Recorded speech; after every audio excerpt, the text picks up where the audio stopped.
friends. It's me, Cynthia, and Marty.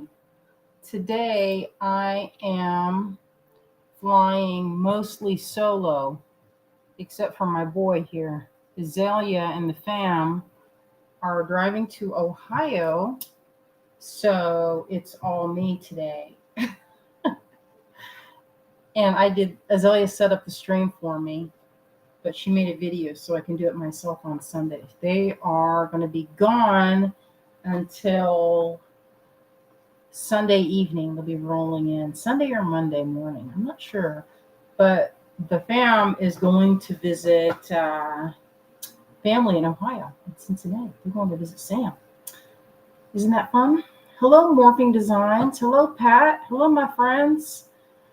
So welcome to our magic hour. This is the Wednesday edition, and today I wanted to work a little bit more with the pebble bead blend that we have, the scoop that we're doing. And what else are we going to do? I think we should, I know I love doing this because it's always a surprise to him when I poke his paw. It makes him so crazy. It's so funny. Oh, thank you, Nancy. Nancy says, hi, you did it. Sounds good, looks good. Good, because I was a little bit nervous that I would have some kind of problems, because we usually have problems with the internet. But it's weather's perfect today. Yeah, so I'm happy. Hello, Tina. Hello, June. Hello, Connie, Nancy, Karen. Hello, my friends. Thank you for joining us today. We are streaming live from Asheville, North Carolina, and I'm going to show you a few crafty things. I wanted to do another round. I don't know if y'all are tired of it, but I made on Sunday. I showed this necklace that we made it during the stream. It didn't take that long. It was about an hour and some change. But this is the new pebble blend. I think we have, let me see, probably 10 of these left. Oh, hello, Liz. Hello. Yeah, it's weird. There's no Azalea. I'm having what y'all might call a staycation. And some might say, oh, shoot, Cynthia, it's so sad you can't go to Ohio. You can't. But listen, this is like I don't know how to describe it, but I like having a house to myself and things exactly how I leave it. It's nice. And I can pick the station and I can watch whatever I want. It's pretty nice. Hello, Nancy. Hello, my friends. So anyway, I was just talking about how this was the necklace I made, and I was kind of disappointed. I've been wearing it around. It's pretty good. Fits well. But I have to admit, then after I said that I wanted this to be a bracelet, then I wanted it to be a bracelet. Then I was I could wear it. You could do it where it's a little, let me see if I didn't even try this to be. No, see, I didn't make it long enough to go around my neck twice. So that is one of the things that is kind of annoying when you don't make a preconceived idea, when you're just going with it. That's one of the things. But the best part about that is that there's always the next one. And so this is how I did this. I had some seed beads floating around, and this is probably only so many beads from that kit.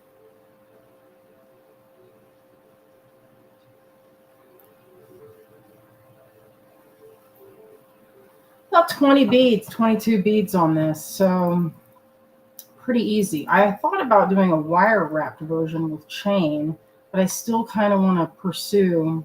I love the idea of having the wrap. Now, this is one I did with a previous kit that we had a while back, and I think this one's the one. I can't remember if it's like a lot of sunstone. Hello, Bonnie. Hello. Alone time. Yeah. Bonnie, this is live. Y'all can, now if you're ever wondering if this is a live or not, in the upper corner, am I pointing to the right spot? I'm in this spot right here, right at the top. It'll say live. And from my view, it'll give me a count. I'm streaming to 4 places: YouTube and Facebook. So my view is a little bit different. Like I see all the comments from everywhere. So, oh, Mary says, "Hello, ladies. I can't wait to see what you have in store for us tonight." Me too. It's always I always surprise myself. So what are we gonna do today? Morphing designs. You mean when you put something down, it's still there when you come back? No looking for an hour trying to find that was put onto another table. Um, every table surface in this house. There is no table except for my island where I clean it off so I have some workspace. Every inch, every flat surface. I don't want to make it sound like it's cluttered, but it's kind of cluttered. I have a lot of stuff. And I'm okay with it. Sometimes you just got to roll with it and be like, sometimes, like, you go to an Airbnb and there's nothing on the counter, there's nothing anywhere, only you're the stuff that you put down. It's kind of strange and satisfying. For a while, I wanted that myself, but I was like, I'm gonna make it like an Airbnb in here. I didn't succeed, but it's what do? You just go with it, right? You just go with it, and you organize. So I'm gonna do that soon. I have to purge a lot of things. Oh, I see. Bonnie says, I finished my black labradorite moon pendant today. Oh, that sounds fun. Bonnie says, I made a treasure crochet necklace for her. I want to see. Lorraine says, hi, Cynthia and Marty. Thank you. Hello, hello, my friends. So I went to the Mineral Society today. That was a lot of fun. If you don't know, there is the Hendersonville Mineral Society. It's downtown Hendersonville. And they have a workshop under the museum. Now, the museum itself is pretty cool. They have specimens from all over the place and mostly made up of things that the members have found. So that's one impressive thing, is the collection is pretty cool because you'll see faceted stones, minerals, some like things that fluoresce in ultraviolet light. And it was kind of a happy accident that we sort of stumbled onto it. Joanne and Azalea and myself were wandering around Hendersonville, and we just came out of this cute little leather shop that's kind of, I've passed by it before, and I bought a belt and they had these nice socks. But anyway, we had a little bit of time on our hands, and I said, well, why don't we just step in here and see what it's like? I've always passed by this museum, and it's free to go in. And it's pretty small. It's like the size of my living room and dining room, maybe a little bit larger. And I was sitting there talking. We only had like 10 minutes left. It was at the end of the day. And we found out that there's a workshop. And Joanne, she's like, let's see this workshop y'all are talking about. And so they led us down the corridor and opened the door. And we were greeted by a beautiful sight, which was like 4 faceting machines lined up. And then like 6 machines to shape stones and a massive cutter on the back wall. And I was like, this is awesome. So if you're local in the area around Asheville, Hendersonville, I drive about 40 minutes to get there. And it's not a bad drive. 30, 40 minutes. About my pickup Joanne's about 40 minutes to go out. And if you're in the area, it is pretty cool. I would highly suggest signing up. If you have a local one, it cost me $31 a year, the yearly dues. So if you have interest in minerals, join your local rock club, because you never know. Sometimes you'll have events where they take, like a field trip where you guys can get together and sometimes carpool to places and do that fun thing where you sluice the rocks, like that kind of rock mining. A lot of the ones around here are salted, what's called a salted mine. And what that means, if you don't know, I'm sure a lot of you do, that if you've ever gone to one of these gem mines, sometimes they'll buy the mine, like buckets from different mines around the world. And this was explained to me because I was like, where's all this stuff coming from? And in my mind, I'm like, you're going to Tucson, you're buying one of those. Because if you've ever been to Tucson, they have massive flats of stones just filled. They bring them in with a truck lift and or forklift, I mean, and it's pretty cool. You're like, what would people do with this? Well, a lot of times they will throw them all into like riverbeds, and then people will go in and dig for them and find them. Now, around here, around Asheville, and a lot of places around the country, especially in like Oregon and Idaho and Montana, there are places that you can go and like where they dig. It's an open mine, and you can get things like jasper and what else do like sunstone. I have a friend that has a sunstone mine in Oregon, and where else? Sapphires can be found. You can mine for sapphires. Although I will say, sometimes it can be disappointing to find if you don't find something really good. But the last time I mined in Franklin, it's about an hour from here, we went to a mine and I found tons of kyanite, and that's really cool. There was like garnet, little garnet. I don't know if you know this, but garnet grows in little round crystal shapes. It's pretty cool. And for the most part, they're black, but occasionally you might find one that is the dark red of garnet, and it's pretty cool. I drilled a bunch of them, made a necklace. It was pretty fun, but they were kind of hard, and some of them did shatter, so that's kind of dry. All right, I'm going to flip this. Oh, I see more people have joined. Hello, my friends. Oh, let's see. Oh, Bonnie says that would be a fun field trip. I would agree with you on that, and it is fun and interesting. Hello, Melanie. Oh, Morphing Design says, I got my gem froggies. They are beautiful. Yes, I would agree with you. You know, I was kind of torn tonight, and I might just change my mind altogether. But, oh, hello, Donna. Donna, my friend. Donna has a really cool, Donna's one of the, like, Donna can do everything. Donna, drop your link so people can know what you do. Donna makes glass beads, candles. There's so many things that you do that I don't even remember it all. I feel like there's embroidery, there's painting, there's so many things that you do, as well as making jewelry. I like to buy Donna's beads to put on my treasure necklaces. I think we met at the Ward Warehouse in Hawaii, maybe in Oakland. Might have been at the Oakland show. It's hard to remember. Hello, Lorraine. Hello, my friends.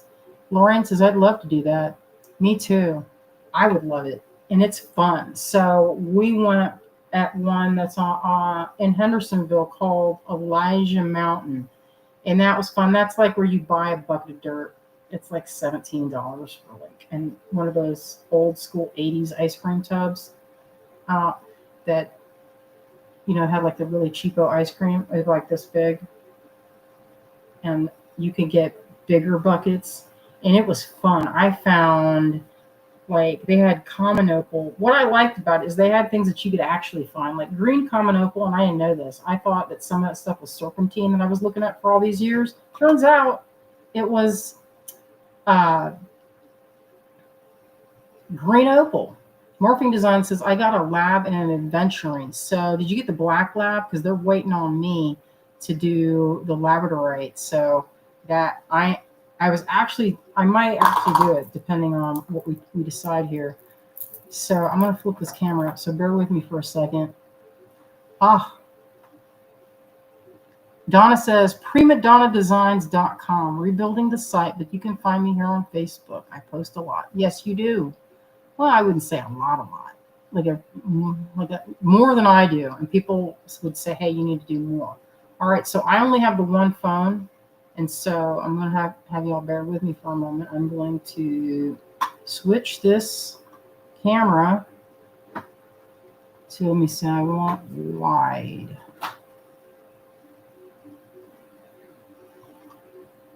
Okay, don't look at my kitchen. Don't look at it. I'm covering it. You see that bag of baking soda so that the cats do not do what you know that they're going to do, is get in there and try and make that their new litter box, which I don't love that story. All right, got that mostly lined up. Let me try to straighten that out. You know, I use these silicone mats. You can get them. Sometimes they're they call it a craft mat so that you can use them with resin. I use them for a lot of things because you can carve on top of it and then make a pretty nice surface. Oh, Wendy, I'm here. It's just me and Marty and the other two cats. All right. I was going to try and show this. Let's see if I can drop a link. Let me see if I can do that. Let's see if I can figure it out. I'm going to try it. We'll just, if I copy and paste, what will happen? Who knows what was the last thing? Oh, no, here's QR codes. I'll just do this because there's that. Kind of like, it's like it turned up right in the middle like that. I don't know why it's not on the side. I don't know how to. Let's see, we'll do it like that. Kind of makes the screen smaller. So let's go back to the other way. I guess I shouldn't push so many buttons.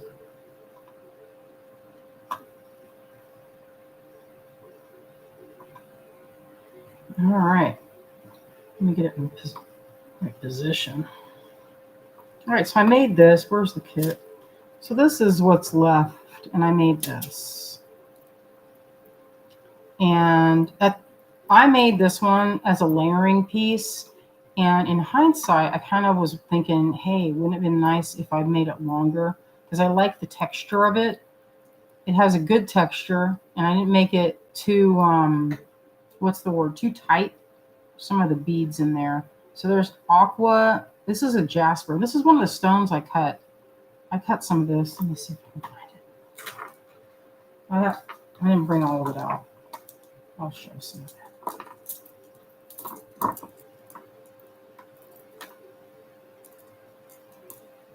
I cut this one today. I don't know if you can see this. This is lepidolite, and it's look how sparkly it is. Isn't this pretty? It looks like a lump of sugar that's been smoothed and made sparkly. It's a kind of a light purple. I've had it in my collection for a minute. Let's see. Oh, Bonnie says, I tried to resin a dead bumblebee, but it just looked like a dark black bug. Not much detail like I thought. Resin's tricky. It's really tricky. Sometimes it works out, sometimes it doesn't. Like that, I think there's some different techniques that you can do. I'm not an expert when it comes to getting those, like the magnification. If you don't give it, what's the term? You need to get doming resin for that. And do it in layers. But even then, you need like perfectly clear resin. All right, thank you, my friend. I see my friend saying, you're doing a great job, Solo. Thank you. It's actually kind of hard, we were teaching the folks over at Cherry Tree, and it was kind of chaotic because they didn't really know. That was the first time for them going live. We went live a couple times with them, but it was still kind of chaotic. It was very chaotic. And that's to be expected. I don't know anybody that has like a super easy time where they just hit go unless you only have one button to hit and you're only sharing to one place. Now, if you're streaming to 4 locations like I am, then it can be tricky. I cut this one today. I pre-drilled the hole, and you use a hollow tip. What do you call it? A hollow tip. I'm just going to get it to show you instead of trying to describe it.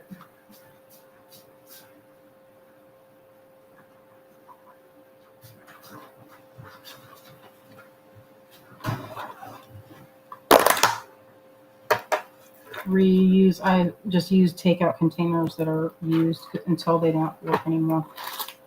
And I pre-drilled a bunch of them. So this bag has a bunch that were just drilled. So there's a bunch of, like I tried to find see there's a little bit of the glimmer here.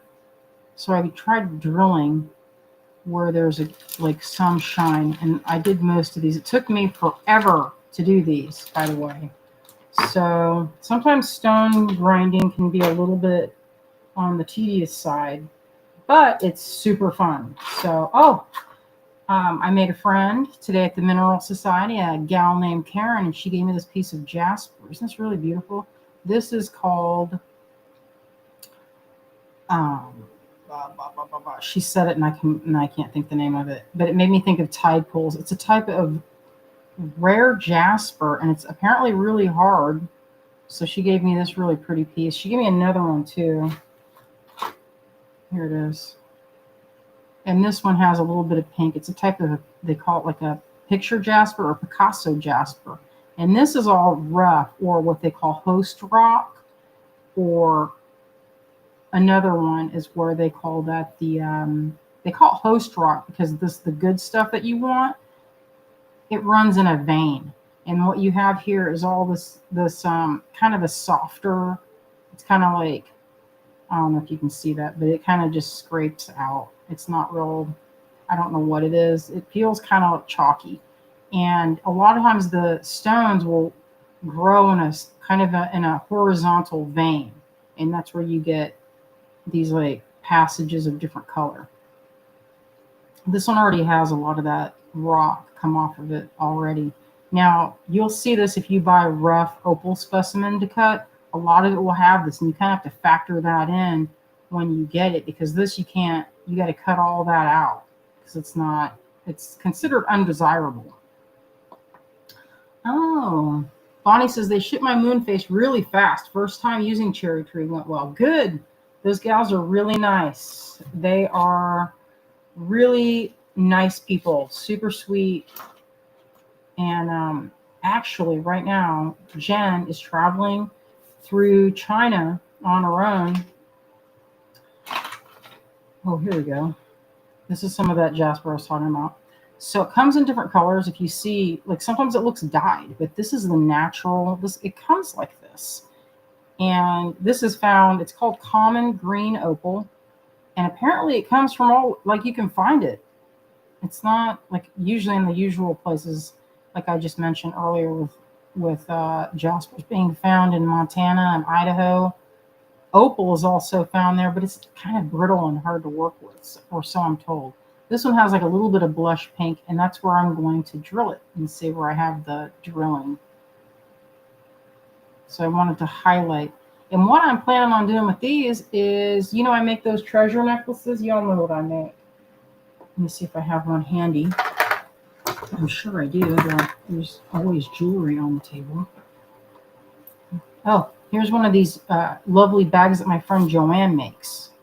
This one, feel this fabric. It's really fuzzy. So here's one. And so this is what I'm talking about that I do with them. So I make these necklaces. I find my beads that I really am into and kind of showcase them. And they feel more like, I've made these necklaces for years and years. One of the first things I made, this is a Shibuichi and sterling clasp on this guy. Let's see. So I have a good variety. And so I think of this as just like a celebration of color and texture. And you might say, wow, that's like super random. But it actually isn't. There's a color theory happening here. Let me spread this out so you can see what's happening. And a lot of my designs, Wendy, I am so going to sell that. Wendy's ready for those blue labradorite frogs. I wonder where I put it. Where did I put it? Oh, here they are. I might come over. I cleared this space up because I was going to do a little bit of watercolor. If I can time this right, I can paint the background. The sooner I have this, the better. I'm going to put this away for now. How do I make this go away? Let's see. Hide. All right. Yeah, these are the ones that I handpicked for myself. I'm probably going to go back and get a few more. Look at this one, that pink and purple. Isn't that pretty? I'm going to aim the light down a little bit better so you can see a little that glow. They all have a little bit of flash, so it's super hard to pick. Like this one, when you're looking at it straight on, you're like, it doesn't have that much glow, but like right there. And then if you look really close, there's like little sparkles across his back. These, check it out, how heavenly. Aren't these beautiful? So one thing I do have to do is I have to make the packaging card like I did for the other pieces in the collection for the red jasper. I don't know which is your favorite. The red jasper, I love it. I need to get that necklace back from Jen. But look at these. Look how different. Just so labradorite, you can see labradorite's one type of stone. This is, some would say they call it blue labradorite, but you know, like it comes in like an oil slick color. Let's see, grab these other two. Connie said those are new. They just arrived like 3 days ago. I don't know if they're going to do the moon in this. We'll see. It just depends, because you have to get a certain amount. You know, you have a minimum quantity. So sometimes if these don't move fast enough, they probably won't. And this, I don't think they're not going to be for sale yet. Oh, Connie says my daughter said the red one looks like a poison dart frog. You know, there's a tomato frog that looks exactly like that color. And Julie, you and me are the same. Julie says lab is my favorite stone. Me too. I love it. Can't even get enough of it. I have not been able to decide. I kind of want to make a necklace that has, like, let's see, this would be a good one for right here too. Put that on there like that. Not bad.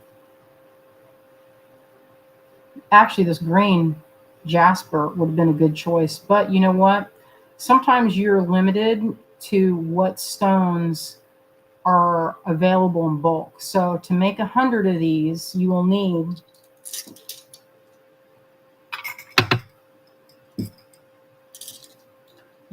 like, this one I think is my favorite. I think this one's my favorite, or the one where it's only a little bit on the head. Like this one, the back side, I think has a really good glow. But anyway, I have to make the card for this, and I was going to show that. I got to keep an eye on the time. Maybe I can get it. Helene says, can we request an oil slick or really blue, or is it all just random? You know, that's a pretty good question. They're all different. I don't know if you can see that, but even in this comes from the same lot of labradorite. Look at all the. So I cut this from. So my piece of labradorite. Let me see if I have anything over here. It was like this. It was a big piece, like this big, and I cut it with what's called a slabbing stone, and just kind of randomly cut some of it. And by cut, I hit it with a hammer because I was getting frustrated to break it up. Like I scored it and then hit it. So some of it has a little bit, you can see where there's a little bit of fracture. And see, I'm predominantly with my stones, I'm self-taught. So I didn't know any better. And so they laughed and laughed at me when I told them. They were like, why are these so like rustic? And I was like, well, you know, I'm doing my best. Wendy, you might have to drive up there. So how much stone gets thrown away, Juanita says? That's a pretty good question, because I will show you. So this was about the same size right here, this labradorite piece that is, like I tumbled these to make them a little bit manageable. But it was about the same size. So you can see that, like, you have to remove a lot. And I did this one today. So I drilled them when I batch drilled these. And you can see the color, how different it looks. Let me see if I can show. And this is from the same rock or mineral, I should, like it was a big kind of piece. And I was getting kind of frustrated trying to slab it. So I got to a point, and then when I couldn't slab it, I just used my little tiny, I had a little rock hammer. So I scored it and used it like a chisel and just broke it up into smaller pieces. I didn't realize that, you know, that you just cut it all the way. You cut it and then shape it. So it's kind of, it was really fun. One thing I did learn about that was pretty cool is, so this is a piece of amber, and this is called blue amber. You can't really see it here. You can get kind of a little bit of that. You see that little hint of blue? Let me get my light. This comes from Mexico. And so when I took this out into the sun, I was like, hey, y'all, come out and look at this. This is the blue amber. And they were like, oh, I don't really see it. When I took it out in the sun, you could actually see it then. And it has a slight glow in the sunshine. So that was pretty cool. So I have this is a UV light that I use to look for when I'm shopping for rubies. I use this because rubies, okay, it's like this. So you can spot the ruby right here. Can you spot it? It's right there. Because rubies have chromium, and that's what you get. It does that kind of fluorescing. And I put in these tins, this is the lucky dip with the pebble. I put a strand of Kia rubies. Here's one right here. And looks like it's pretty well drilled. But I know, isn't that lovely? The only thing, you look at what I learned, it has a crack up there. And so one of the gals was telling me, she actually gave me a crash course in what's called stabilizing. Now, a lot of you might have heard of stabilized turquoise. We've all heard of it. And I wasn't sure what it meant. I mean, I thought, okay, what's stabilization? Like, what it sounds like is that it's something that is holding it together. And what I thought it was that they took the ground contents of like the after, like this stuff, after you ground it up, you get like this powder. And I thought maybe they mixed it with resin and formed it into a new stone. That is actually not. That is a different technique. And that technique is called reconstituted turquoise, in case you're wondering, or reconstituted amber. If it's ground powder and then mixed with resin, I mean, it has it in it, but it's not the same as stabilizing. So stabilizing, all right, so in all stones, unless it's like really fantastic, when you cut it, you won't know. Like when I look at this, let me see.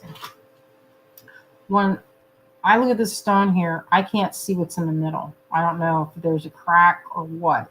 Also, I'm pretty new at cutting rocks, so there might be other tells. Like this seems like right there might be a split, and right in here there might be, but I won't know till I cut this. And this will be like probably 50% of this will go to, I don't want to say waste. I try to find as much of the stone and use it as I can, but it's hard to know. And this was not a cheap piece of amber. So just because there's a little bit of a crack, it's actually not a little crack, it's a big crack right here. But what I didn't realize is that there are a few solutions open to me. Now, if you've ever looked at Tibetan work with coral, turquoise, and amber, on some of the older pieces, you'll know if they have something like this, they do a technique. I can't remember the name of it, but it's a similar technique that they use in Japan, where they'll drill one side and then they'll drill another, and then they'll put a wire, and they'll basically staple it with these little wire things and seal that crack, but you can see the repairs, and that's pretty cool. I like that solution. But the one solution I am looking at is a product I just learned about today, called hydroxyl. And it's like a 2-part epoxy. And what you do is you heat the stone up to 120. And I was like, are you sure 120? Are you sure? Because it seems like that might melt the stone. I mean, amber's pretty delicate, so I didn't want to mess around, especially this is kind of an expensive piece. But she assured me the reason you do that is you're getting rid of all the moisture. So you let all the moisture out, because it can even seep into the crack. So after that, you mix it up, and then you can either inject it or you can soak the crack, and it will fill the crack and make it where the piece is bonded to both sides of the amber. It fills it in. And I might even do, I don't know if you can see this, but there's a little bit right there on the top. I don't know if you can see that. There's a little bit of pitting. There was something on the inside that had air bubbles, and I can actually fill that and then buff it again. So I was okay. I didn't want to toss this stone. It seemed like such a shame to be like, oh my God, there's a crack, so pitch it. But once it's stabilized, you'll see, because it's an inclusion and it isn't like falling apart or anything, but I do want to prevent it from going and cracking in half, because I have had that happen. And once that happens, then you might as well just cut it into two stones. So I think I can repair this and make this into something really pretty and make it stronger. And I think what I'll do is make a cage for it that I want to make the most minimalist cage that I can. So something that really shows it off, especially that the way those blue corners, you can't really see it in this light because it's kind of fluorescent light, but in sunlight you get that blue flash that blue amber is famous for. This is, I'm actually not really 100% sure what this is. I found this on a dig. I think it's a type of feldspar because of the layering. Let's see. Hello, Cecilia. Bonnie says, can you cut after it's tumbled? Yes. I have plenty of stones that I've cut after tumbling. This one has been tumbled. This one has been tumbled. You can see it's a piece of Amazonite that I tumbled, and I cut it because it was too big. This is a tumbled one too, and this is I want to say it's lepidolite, but it doesn't really look like lepidolite because this, wherever it went, this is also lepidolite. I know this one is. I just remember. Let me see if I have another piece over here. Oh, this might be a paler form of charoite. I think what I'm going to try with this is I'm going to grind some of this off and try and see if I can save some of the crushed and see if I can't make a mineral pigment. Most of you know, I'm sure, that paint comes from, a lot of this is made into paint. This is a piece of sodalite. Oh no, this one's a piece of lapis. This is the sodalite. But this, see how this was tumbled or shined up, and this was sold to me in a long, kind of a sausage piece, and I since cut it into 4 sections so that I could make more pieces out of it, because I was going to make beads, and I made beads out of the other few pieces. Marion says, how long do you need to tumble the stones to achieve the shiny look?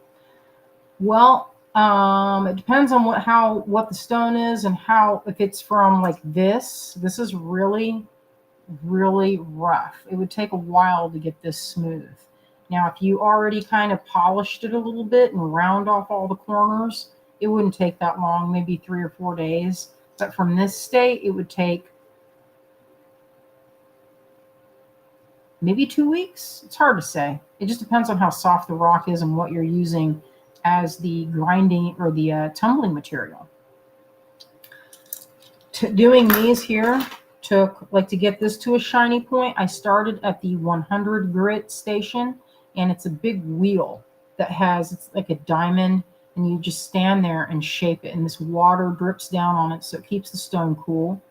And I'm going to make this into a necklace where it's drilled, and I'm going to stack it, like, to make amulets, so that they're kind of like this is the goal. So that there's a hole here, maybe stack some silver pieces, so it'll have like a hand-carved labradorite, maybe some other hand-carved stone, and I'm going to hopefully have these for my next collection during the holiday months. So during the summer, I try to spend a lot of time, as much as I can, making for the next show season. Let's see what I have in here. Oh, I love these. This is a chocolate moonstone layering piece.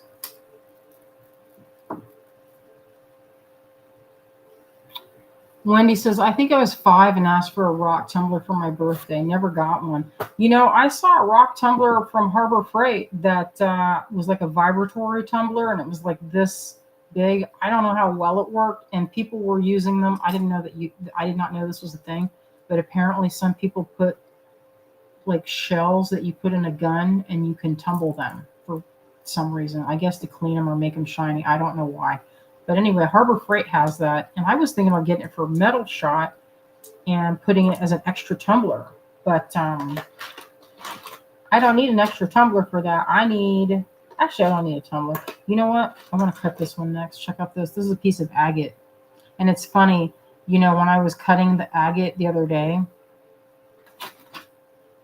I ended up, so I cut away all of this stuff. And they were like, why'd you cut that out? And I was like, because I wanted it to be this. And they're like, well, then you can't tell what kind of stone it is. And I was like, oh, well, shoot.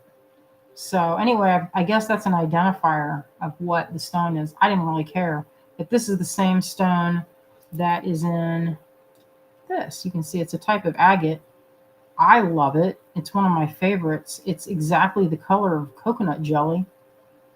If you ever had halo halo and they put those, it's like a Filipino ice cream. They put those little nodules of coconut. This is like the shape, but a little bit bigger. It's delicious. That's why I'm like, it kind of makes me think of those. This looks like it'd be chewy and sweet and coconut flavored, but it is an agate. So anyway, I'm standing there talking about these stones. I know, I wish I could take you guys with me to the next time I go. It's so fun.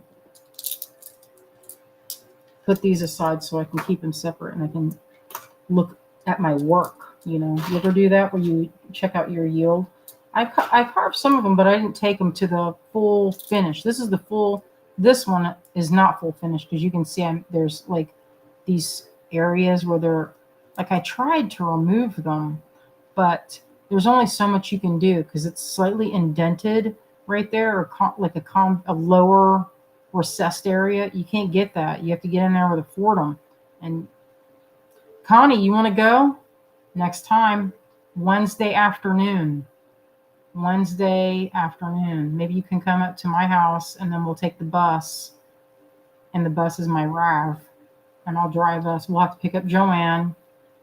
And then whoever else wants to get on the bus, and we'll go to Hendersonville and carve some rocks. It's super fun. So this took from this to shiny was probably like, because I did one of them in the afternoon. I didn't finish this one. And this would look like the tumbling after like a week. You get a matte finish like this. You wouldn't get it if you wanted the shiny, the super shiny. You'd take this out, wash off all the other substrate, which is like some kind of like sandpaper grit, different like sand. It's like sanding it in the tumbler. Then you would use like coconut husks or coffee grounds or something that's like soft. And then you change that out and you do it again, maybe 2 more times, and then you get this super shiny. Donna, get in. Donna says, me too. Mary says, can you take the small leftover pieces and turn them into nuggets and chips?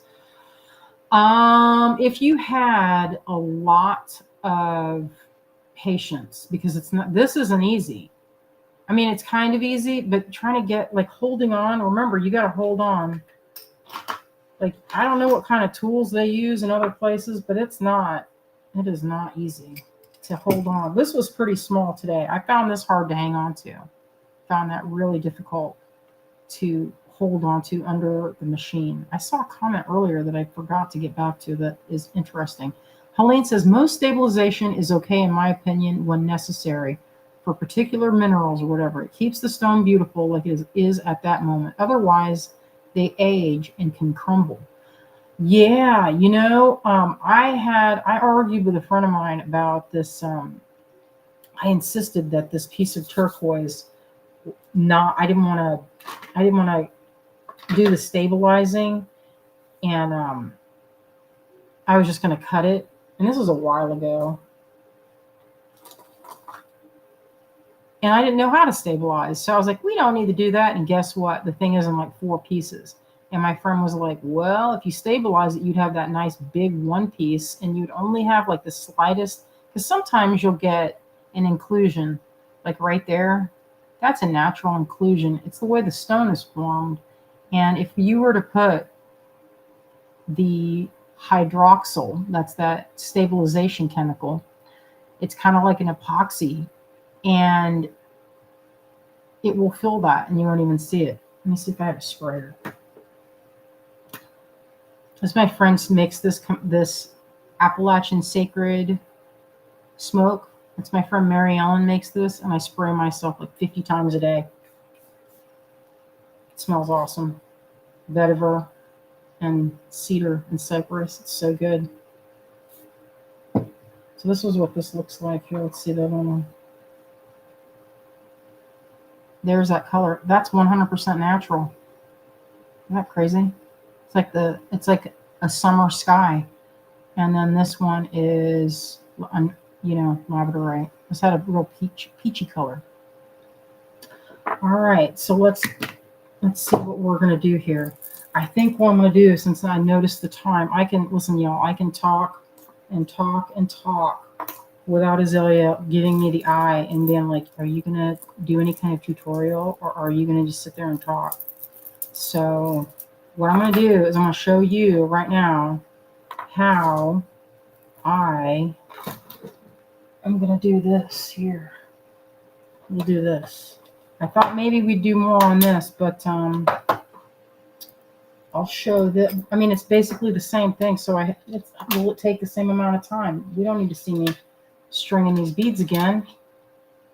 The technique is this. To make a wrap bracelet, I think I told it before, one method is to have it on hand. And I have some cords. I don't have them handy right here, right now, but I have a few cords when I'm making necklaces and at the same length. So I make cord necklaces, let me see, like this. This is a cord necklace. And I make these for shows. Right here. And so when I'm making like a million of these, I will have one that's the exact size that I need, right? So it will make this necklace. So this is an adjustable necklace by adjusting these little things here. But if you have one marked and labeled, like if you put it in a bag and then have it on those shower curtain rings and keep them together, and you can say, if you label it and say, oh, okay, this one will fit my neck 5 times, and then it's already like cut and measured. So when you get your soft flex out or whatever you're going to use to or cord, say you're going to do a leather bracelet, you can just refer to it and it's ready to go. And so what I was saying is, if you wanted this to wrap around your wrist, or this necklace to wrap around your wrist, you pre-measure the amount and make sure you at least add several inches at least. I usually do. But with this, I just made it to go over my head and to be a layering piece. And after I was done and I saw how good it looked as a wrap bracelet, the thing to do is to measure this amount here loosely, like comfortable. You don't make it like this, because then that's uncomfortable. You measure it like from here. So this is the measurement for one wrap around your neck or one wrap around your wrist. And it needs to do it, let's see, to go all the way around comfortably. Okay, there's 3. That would have been 4 if I measured it. I'm shy 2 inches. So the solution for that, I would say, for my next one is to measure this, but add, see how I'm short, like 2.5, 3 inches, probably 3, because I don't like it to cut off my cheek. I like it to be a little bit loose. And then if you keep that measurement, and you can do this for your neck as well. If you want a wrap to go around your neck twice, measure around your neck and then save that measurement with a piece of cord or yarn or something, and then label it. So then when it's time, you don't have to go and like looking around for like, oh, is this going to fit? Then you can just use it, and then it's like your pattern.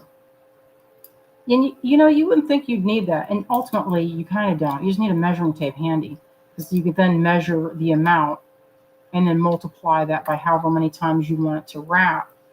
And then always add a few extra inches just to make sure in case it's, you have to also think of the width and thickness of your beads, because this thickness and this thickness right here, this amount here, will affect how that lays on your arm. You see that how that raises up? You see that amount? That's actually adding to the amount of actual cord, is the depth of the beads. If they're flat like this, then it's not going to make that much of a difference, because you see how that, if it's flat like that, then it's not going to eat up any more of your cord. But this raises it up, and you can see where it raises it, you have extra. So anyway, that's a quick little thing if you want to make multiples of the same thing. Not many of you will do that, but some will. If you work the markets and you have to make something over and over. After I made this necklace, I was like, I'm going to make like 50 of these, because it was fast. I made this during the tutorial, I made it in about an hour and a half. And this has about 22 beads on it.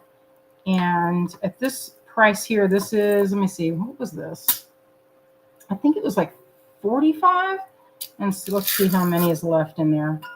I feel like I could probably get another necklace, at least. I think I can get probably 3 out of this 10 to make something like this with a pack of seed beads and like 3 clasps or 3 buttons. And so if you divide that up, so I had a question from a customer. They're like, so how do I figure out if I don't know how much it is per bead?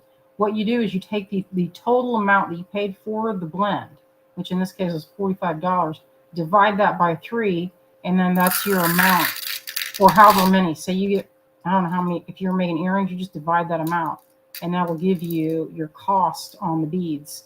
And it's pretty economical, I think. I mean, unless you're using like the cheapest of the cheap beads, like I don't know, what does that come to? It's $22 for two necklaces cost. Is not bad, especially if you consider. So I think I can get more than 2 necklaces out of this 10. Like I think 3. So that's actually pretty good, you know. So if you want to get a gift for somebody, that'd make a good gift. And the only reason I'm pushing right now is I want to sell the last of them so I can get with my next blend that I've been working on. I'm going to show it to you in a second here. Although I was trying to keep it as a surprise, I'm going to show a little tiny peek. Okay, time for this peek.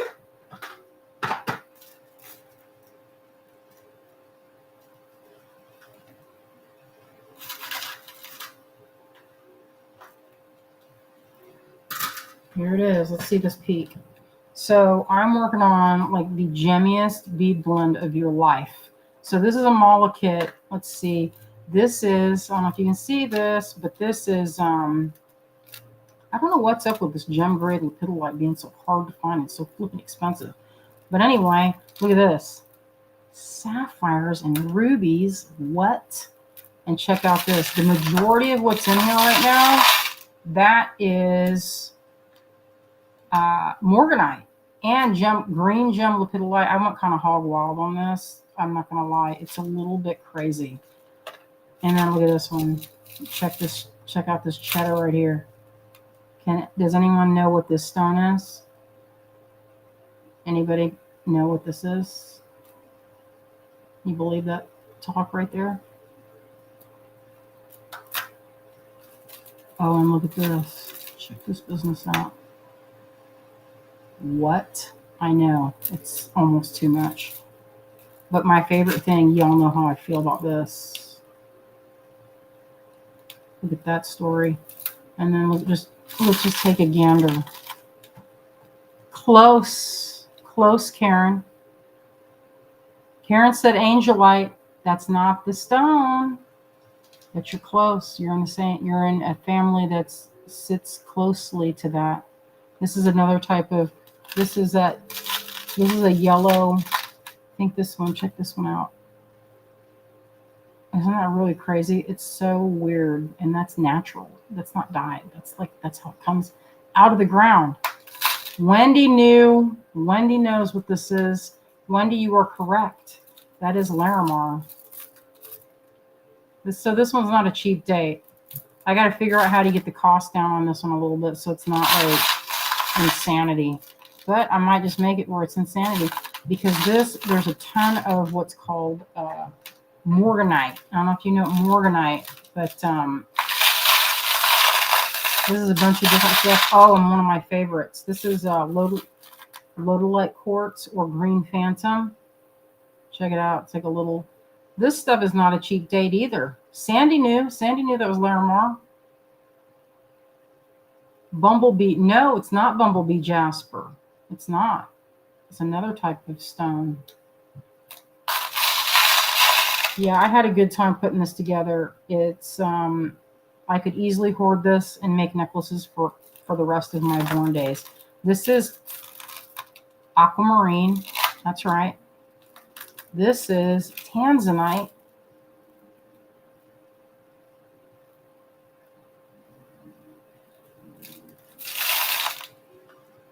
Nice, huh? Anyway, that's your sneak peek. There's going to be more to it. Working on it now. Let's see. Oh, I was going to show that. I have 5 minutes. I don't know if I'm going to get to that. But what I will say, we'll start it, and then we'll see how far along I get. All right, why am I getting this out? Oh, this would be good for a treasure necklace. Look at that, all that cheddar. These guys would be perfect. And this. This was on a treasure necklace, this chrysocolla. That's actually a very expensive strand that I got from Marilyn Burke out of Seattle. I don't know if y'all remember Marilyn, but this is, like, you can't get this anymore. This mine closed years ago. So you can't get it. And I didn't know that till today when I was talking to Karen, my new friend that gave me this piece of jasper. She's like, the mine's closed and you can't get it anymore. Can't get it. And this used to be, now it all comes from, a lot of the chrysocolla comes from Mexico, and it doesn't usually have this color. And this, it's not exactly, they have one that's called parrot wing chrysocolla. This is not that, but this is, you know, I can't think the name of it right offhand. I might have it written down, but I'm going to look it up. It's a type of chrysocolla that is now, when I showed it to my friend, she's like, yeah, you can't get that anymore. So I was pretty happy. Because sometimes you think, a lot of times you'll think stones are you'll always be able to get them. And for some stones, it is true. You can, there will never be a shortage of, like, I don't think there'll ever be a shortage of labradorite. But for something like this, check this out. This is called orange kyanite. It's usually this color. And I found this. This is, like, you can't find this now. And you know what? I bought some orange kyanite, and actually, I think some of that went into this. Let me see this one. That's Mexican fire opal right there. And there's more. So Mexican fire opal comes in a couple different colors. Actually, it comes in this. It looks like carnelian colors with like agate, like this type of juiciness. So let me see. Do I have it on this necklace? Some of these, since this is Lucky Dip, they're all a little bit different. So I don't know what's in each one of them, except that, you know, some will have more of this red Hawkeye. It's like a kind of like a tiger eye, but it's deep red. It's not dyed, but it's and it's not really true red. It's more of a burgundy. But anyway, get in there, you. And then like these little sweet little turquoise. I had those for a minute and I love them. Those actually have been one of my favorite. You've probably seen those in a lot of my more Southwest crochet necklaces. All right, let's do a quick, super quick background. So when you guys think of labradorite, let's get the inspiration here and put these out. So what I'm going to do is show y'all, get these guys ready and how I do this. So I get my paper ready. Got that? Paper, check. So I carry it around in these and I cut them into the pieces and the sizes and keep them in this thing because I don't need to have the whole pad in my bag. And I usually keep several types so I can choose. So this is, there's all different types of papers, all different types. I went to an estate sale pretty recently and got some really killer, like some of the nicest handmade papers you've ever seen. I was dying with joy. So good. Should show all that paper that I got. It was like my crowning moment. I was so happy. So let's see. This one feels nice. This is a kind of a nice thick paper. So I've chosen my paper. I could do for those ones from Cherry Tree. I did a lot of them that were on this sort of black, and it's really fun. I might do one to show how it takes pigments.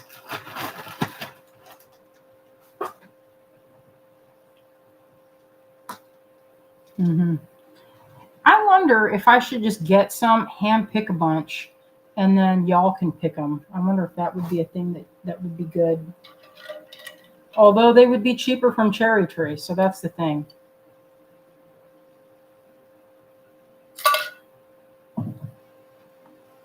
Okay, I have some water here. Let me kind of shift that. I apologize, it's always a pile. If I'm ever to use, we have game nights on Friday nights, sometimes Saturday night. That means I got to clean the whole table off, and it's such. It takes me like half the day because I make such a big mess. All right, so I'm not going to do anything. You know, a lot of times in school they will tell you, they're like, okay, so tape your piece down, and you're supposed to tape it, and so it's mounted. I don't do any of that. God, it's such a slacker when it comes to. Let me see.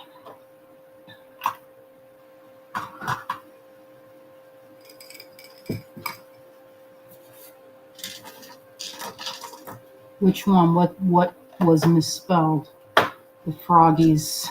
Huh. Donna says papers, pens, good watercolors, and brushes. Such an addiction. Listen, I'm there with you. I'm there. I got it. Hey, if you don't, check out this. If you guys, any of you watercolor, I got this on Amazon, and this is silicone. I don't know if you can see it, but this collapses. So I use this, like, one of them is like wash your brush completely clean. This is like semi-dirty, and then this is clean for mixing clean washes. And it is so good because then I can take it with me, and it doesn't weigh a lot, and it collapses flat, and I can just carry water. And usually anywhere you go, you can get water, creek water, you know, the water in your water bottle.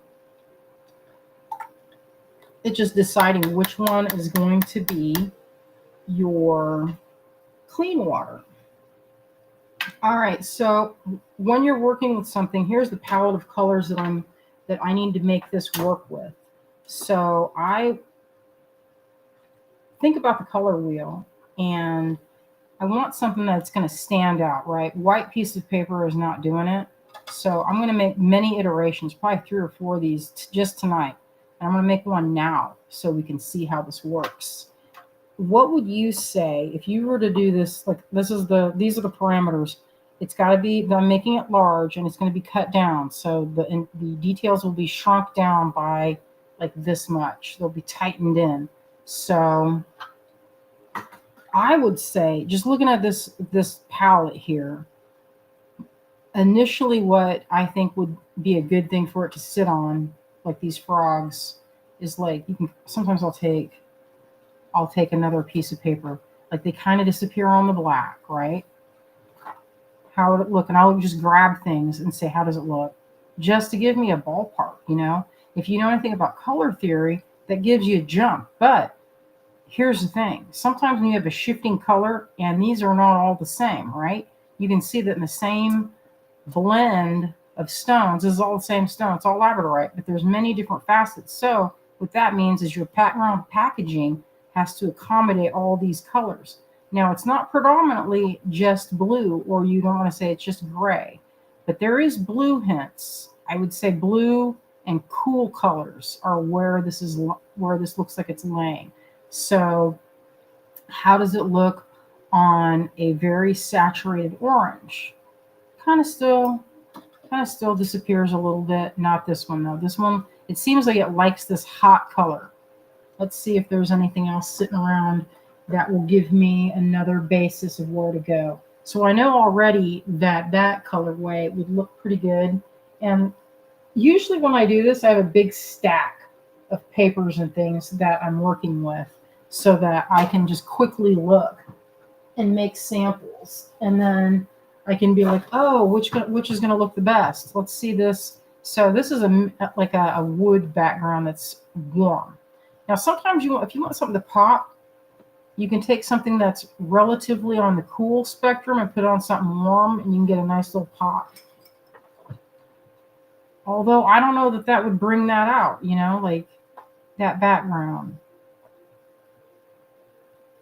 So I'm still in the debating phase, but another thing to do is just to start. And I always think, you know what?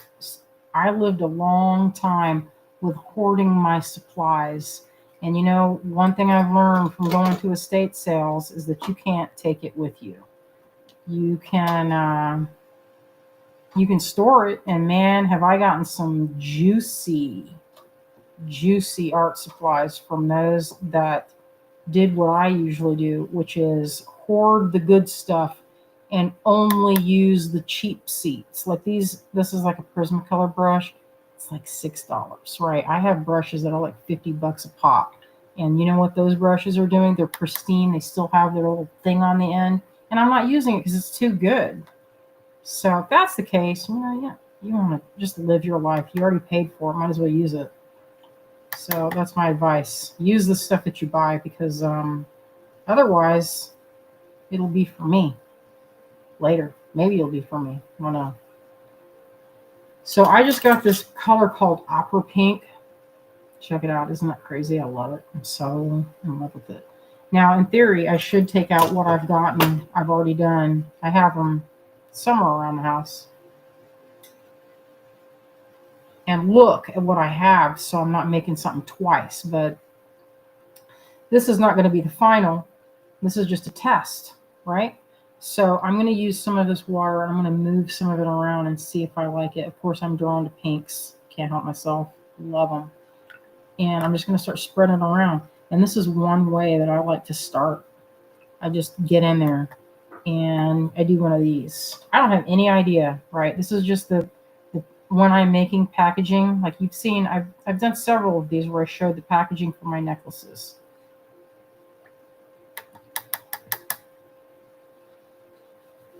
Oh, hello. Zakaya, hello. Oh, Pat says these might be great with raku beads in these shades. I would agree with that. Wendy says not feeling the wood. Me neither. That's why. Because it's not really working for us. So I'm just putting a little bit of pink down just to see what happens, And this paper, I just realized is kind of like, it's okay. It's only okay. Really what I need right now is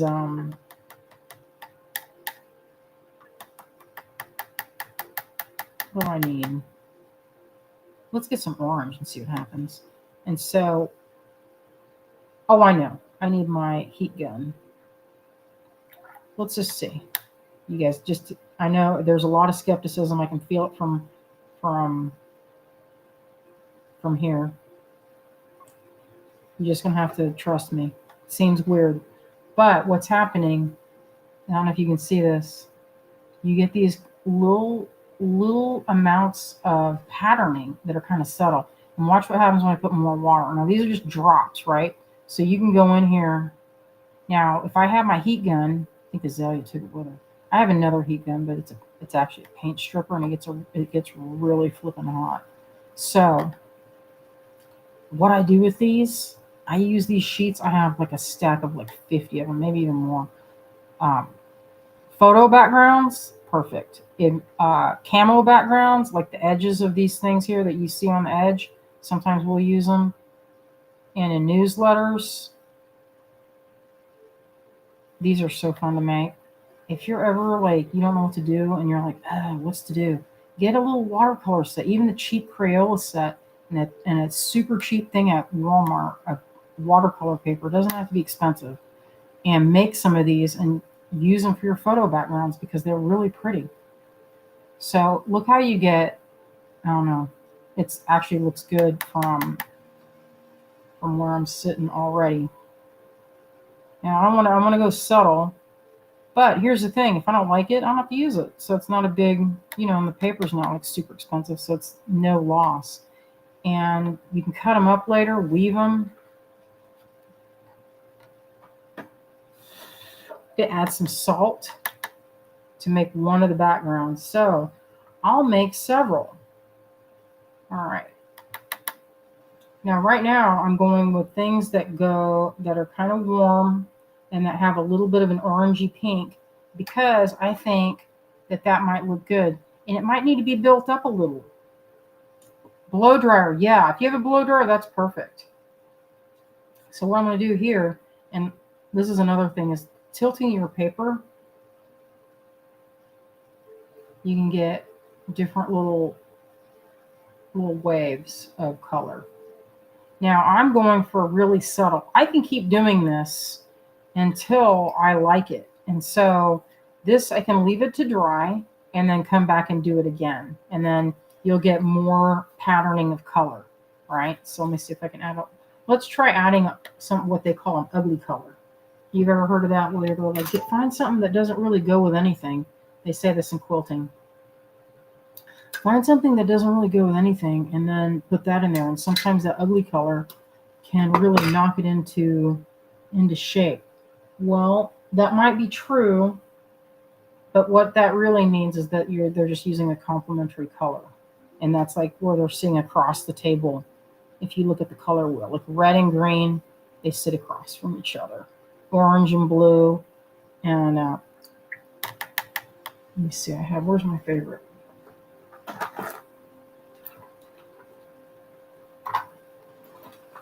This is my travel kit right here. I take this with me everywhere. So this has white gouache in it. And if I have white gouache, I can do anything. If I have the white gouache and brown paper, step back. It's gonna be on. And here's my I love these and love them so hard. This is my palette of grays, and here's one of this cactus. These come from Daniel Smith. So right here is gouache. And now I'm not a purist, y'all, so brace yourselves. I'm going to go on with regular watercolor. And this is the technique. You take this, it's loaded with water, and watch what I'm going to do. I'm going to do this. I'm going to tap the tip. This is called the ferrule. I'm going to tap it. I know, shocking. But the good part of that, and so then also, here's another thing. This is mostly water, so this should be fine. So you can get a little bit creativity with that. Blow it around. I love that cactus duochrome. We'll blend those out. Let's see some of this. It needs some of this, I think. That's that Mayan. That's a green. Let's see. That's not what I was going for. Is it? No, that's not it.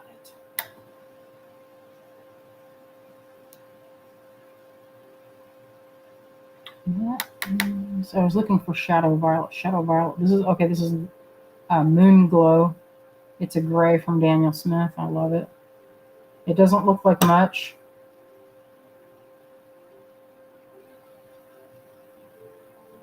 And you might be like, oh my God, she just killed it. And it's possible, sometimes you can kill it. But sometimes the addition of gray makes all the difference. I know it doesn't sound like it would, but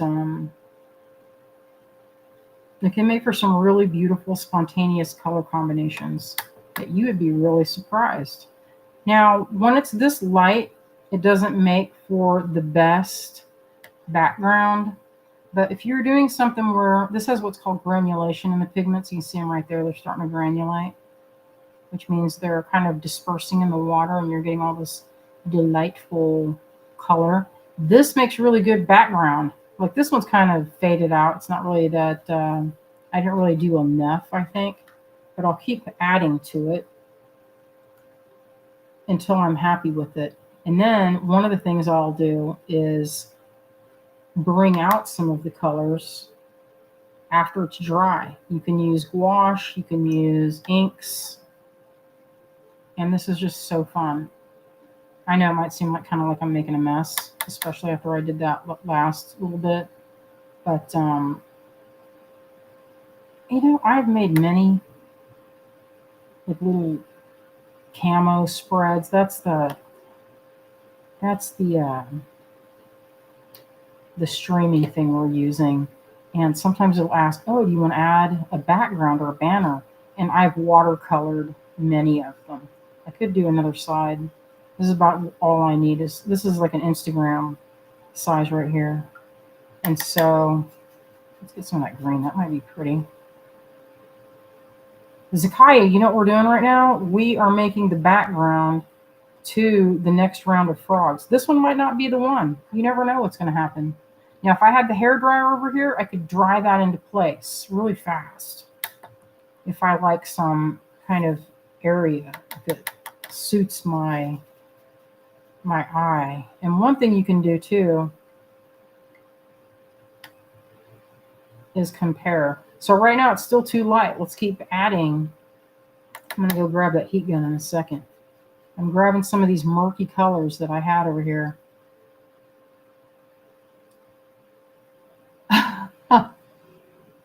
Frogs in space. I like that story.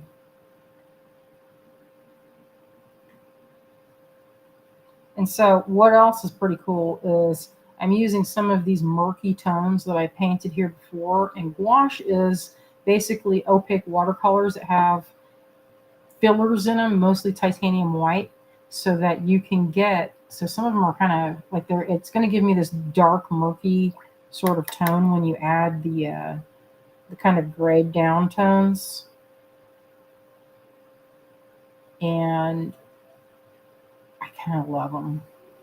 It's like something I enjoy making these. And I feel like if I'm ever stuck and I don't feel like creating, because you know what? Sometimes when you're in a creative business, it can kind of feel like work to be creative. And then it can be like, well, I don't know what to do. I don't know what to make. I'll make background sheets for things. I won't have a project in mind, but the process of doing these, and I save them all, and I have a nice big stack. I can use them as photo backgrounds, use them as product placement for my videos. And I used a lot of these in my book, Enchanted Adornments. So this is, if you look, on the pages, you'll see like watercolory accents. A lot of them are made this way. And I've used salt. I'll show what salt does. I have some salt over here. But really we need more color laid down so you can actually see it. Because right now it's a little subtle. I'm seeing it now on the screen, and you guys, it's not showing. What I have on my screen here is a little more vibrant, a little more action.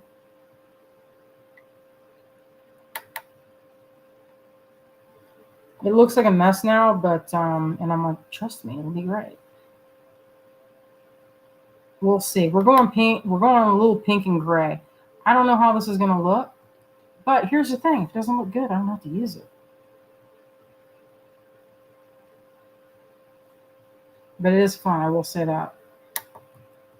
But when is working with color not fun? That's the real question. I mean, I like dyeing fabric. I don't know about y'all, but I can just play with color all day long. And it gives me ideas for other things, you know? Like looking at this, I'm like, guess what?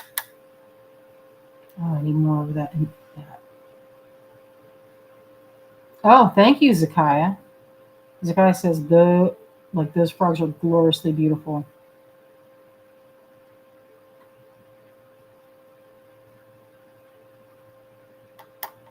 Yeah, let me see if I have Enchanted Adornments over there. I do. All right, so I'm going to grab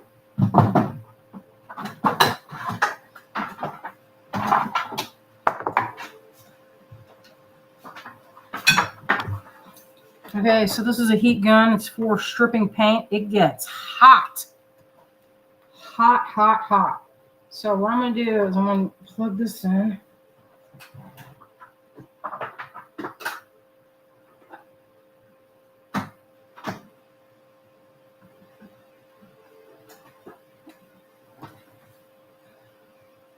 And move it around some more. Oh, I don't really love that. So I'm going to grab a little bit of salt. There's a little more color there.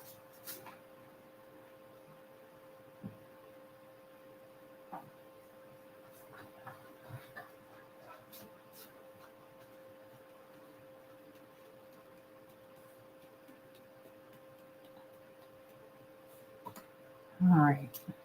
Let me get a little bit of something happening here.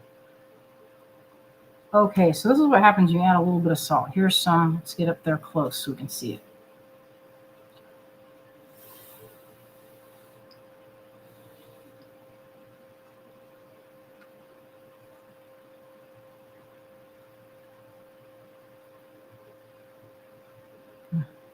It kind of absorbed it. It didn't really do what I thought it was going to do. Kind of boring. All right. We'll just put that right there. Now I'm going to dry it.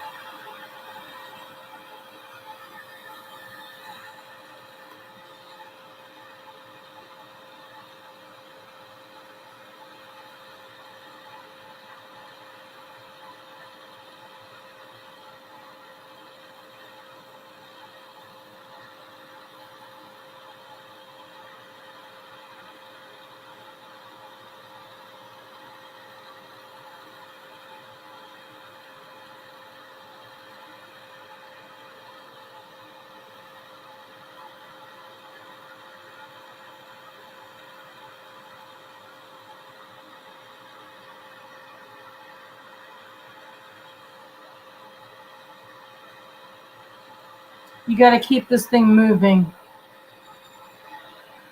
And also be mindful of what's under it so you don't accidentally melt your stuff.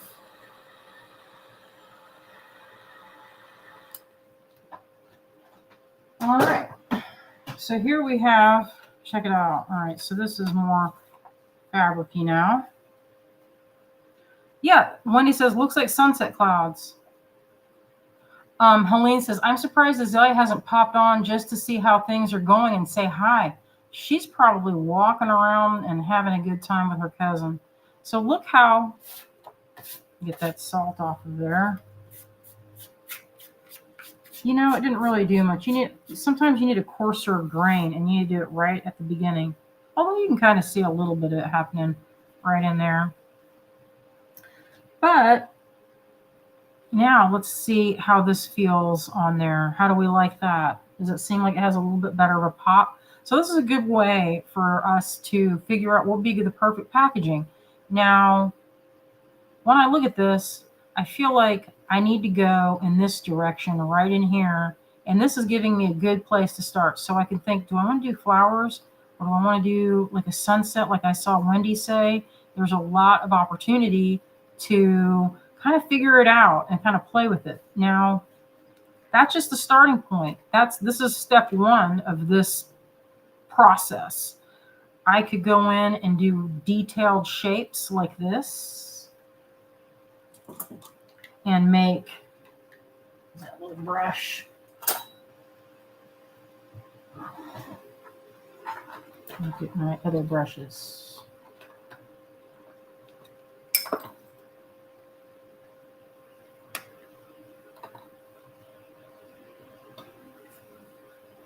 So sometimes you can look at it and say, man, that already kind of makes its own pattern, really. So say I liked this area here and I wanted to go in and like define more of that. I could get in there with a kind of a neutrally kind of a grayed out shade and accentuate that.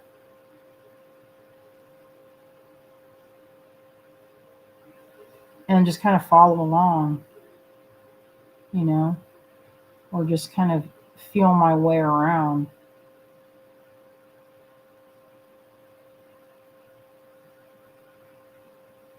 Maybe it comes up like this.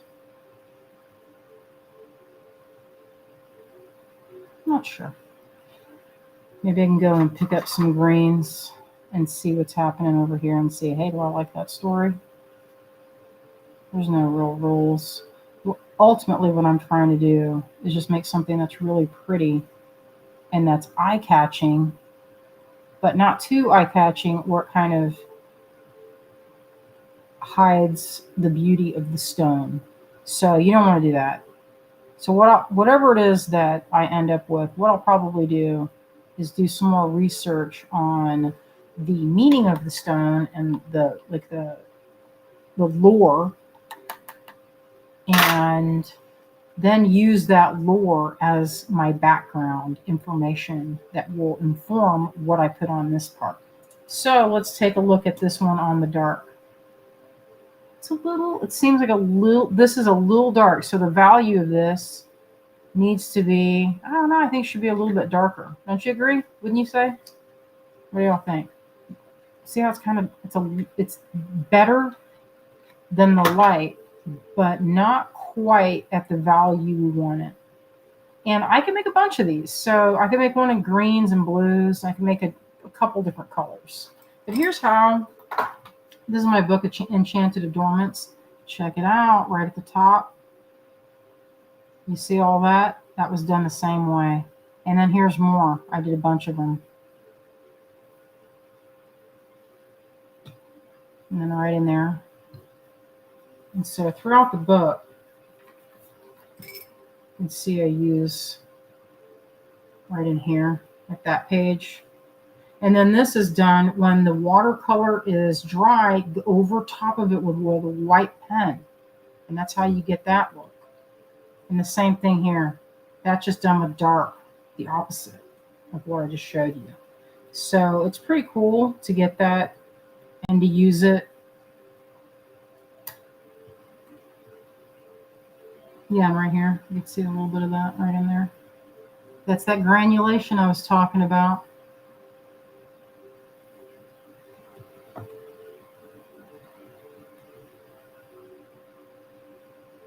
Yeah, more of it on this. But even then, you can kind of look. I think that actually looks, that might be the palette right there. That looks actually pretty good. But I'm going to make a bunch of these tonight because the faster I get this done, the faster y'all can get these guys. And I just saw this. This might be the way to go. Look at that coloration with a little bit of this seaweed kind of feel. Let's see how that looks, just to kind of give us a background. I don't know, I think that looks pretty too. All right.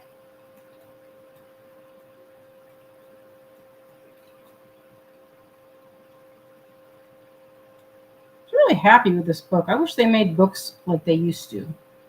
This was a good time in publishing when they were just, like taking ideas and you could actually go make something, and then it wasn't that difficult to make a craft book. It seems now if you're going to make a craft book, it's like a big rigmarole because physical book sales have diminished significantly over the last decade or so. All right, I am going to swap this and feel my throat getting tight. Oh, thank you, Wendy. Wendy says, damn, you can seriously make a paper bag look creative, my friend. Well, this is watercolor paper. It's when you're working with good materials. Oh, thank you. The fonts, that was pretty fun to get that. All right, I'm going to bear with me for a moment. I'm going to go into, just hold up 1 second.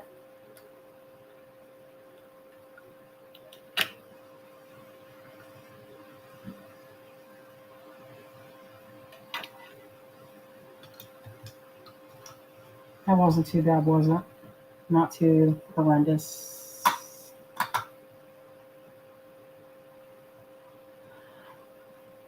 I know, Helene says digital books are not the same as physical. Well, people don't want to buy books anymore. I guess that's the thing. I mean, to be honest, I can't remember the last time. Actually, I did buy a book just pretty recently, now that I think of it. I'll have to look at it and I'll share it with y'all. It was on art supply. Oh, it was on paint making and ink making. I'll get that out and we'll look at it together and you guys can see how good. Pretty good. Oh, thank you, Cecilia. This is really enjoyable. So my goal tonight is to have the background and the text done. I'm going to stay out until it's done. What time is it now? 8:30? Man, I went on to, Azalea keeps me usually, if she's in here, and she's all like, listen, nobody wants to hear you talk for over an hour. But it seemed like, because then the number of people start going to bed, I get it. Marty has been so patient. Look at this, how he acts when he sees this. This is watch the reaction. You guys watch this.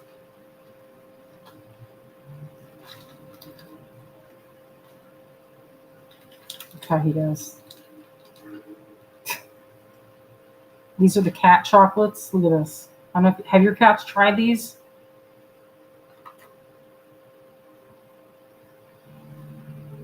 Here, I don't want to put it in. Here, honey. Actually, I'll give you a chewer. You have to eat it right there because he wants to jump down and eat it. Those he has to jump down and has to be flat on the floor to eat them for some reason. I don't know why. I should have given him this one because this is his favorite. Hello, hello. Wendy says, great live, girl. Very informative and fun. You aced it without little daughter. It was really hard. Wendy says he can already smell it before it comes out. He's ready for the next round. So anyway, tonight I'm going to take it. I'm not going to show it. I'm not supposed to show it. I need to first make it, and then we'll see if it comes out good. So I'm going to make this packaging, and hopefully people like it. Because it's it's giving me all this. Honey, give me a head bump first, and they can pay for it first. I know, terrible. You had to be patient. I hate to hold it, and then when they bite it, and then they end up biting your fingers. It's not my favorite thing. Let me hold your paw well. Let me hold that paw. And Gardan, my friend, you'll have to watch. Marty says, I'm awake. He is. He's a good cat. He has a pretty good work ethic. Look at, there's like nothing in it. If you got it, you cleaned it. You did a good job. I'll give you the rest in a minute. Head bump. Stingy. So stingy. All right. Cecilia says, I just ordered your book, a real book. I feel like it's a good one. You might learn something nice, maybe, but it's fun for inspiration. So that was, my book's called Enchanted Adornments. Some crafting mixed media jewelry. All right, my friends. Thank you all for joining me and bearing with me with my kind of primitive live, like my primitive camera flipping. Today we learned about rocks. I kind of went overboard talking about my rocks journey. That's only to be expected. I went to the Mineral Society today, and that was fun. So I'm into it. And then we worked on a little bit of this watercoloring, a background for these frogs that needs to be done, or they're not going to, they need to have that packaging so that we can sell them. So I'm hoping I can get it done tonight, and I feel like I can. It's just deciding. So what I'll do is I'll make a bunch of them, and then I'll decide. So I've got a lot of work ahead of me tonight. Yes, I miss you, Wendy. I miss y'all. Let's get on that bus. You guys want to come over and craft? I think it'd be fun. I think we'd have a good time. All right. Let's do this again, but we'll do it on Sunday. So our next live is this Sunday. I'm going to have a few more things. I'm going to show you. This should be ready to go. Hopefully they can take it to the print shop and have them by in a few days. But we have really good printers around here, so it shouldn't take long. It should be coming soon. So you guys have been getting a sneak peek. No one else has seen them. Jen likes to keep them on the down low, but I'll show them. It's coming soon. They're all a little unique. All right, my friends, I'm going to wrap it up. I'm going to say goodnight. You all have a wonderful rest of your evening, and I'm going to see you on Sunday. Love you all. Good night.